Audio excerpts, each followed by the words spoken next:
தாக்கத்தை ஏற்படுத்தி இருந்தது. அதுவும் நான் தான் கட்டினேன். அதுவும் ஒரு கோயில் காணி. இவ்வளவு பிரச்சனை இருந்தது. இந்த அதில் கோயில் கட்டப்பட்டிருந்தால் ஊட்டமாடு அதில் கோயில் இருந்திருக்கும். அதை மறந்துவிடக் கூடாது. நான் அதில் கோயில் இருந்த காணி இவ்வளவு பிரச்சனை இருந்தது. அப்போது இருந்த எம்பிக்கள் துரைராஜசிங்க மிக கடுமையாக எதிர்த்து வாதாடினார்.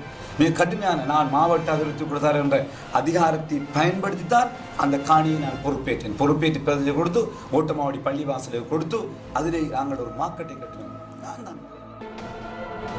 ஈஸ்டர் குண்டு தாக்குதல் இலங்கையில் இடம்பெற்ற போது அந்த தாக்குதலின் சூத்திரதாரி என்று கூறப்படுகின்ற சஹரானுடன் ஹிஸ்புல்லா கைகுலுக்குகின்ற புகைப்படம் வெளியாகி இலங்கை முழுவதும் மிகுந்த சர்ச்சையாகி இருந்தது. பல்வேறு விசாரணைகளையும் ஹிஸ்புல்லா எதிர்கொள்ள வேண்டியிருந்தது. இலங்கையின் ஒரு பிரதேசத்தை ஹிஸ்புல்லா முழுவதுமாகவே அரபுமயப்படுத்த முயன்றார் என்ற குற்றச்சாட்டை ஈஸ்டர் குண்டு தாக்குதல் தொடர்பான விசாரணைகளை மேற்கொண்ட ஸ்ரீலங்கா நாடாளுமன்ற விசாரணைக்குழு முன்வைத்திருந்ததையும் இந்த இடத்தில் சுட்டி காண்பிக்க விரும்புகின்றேன்.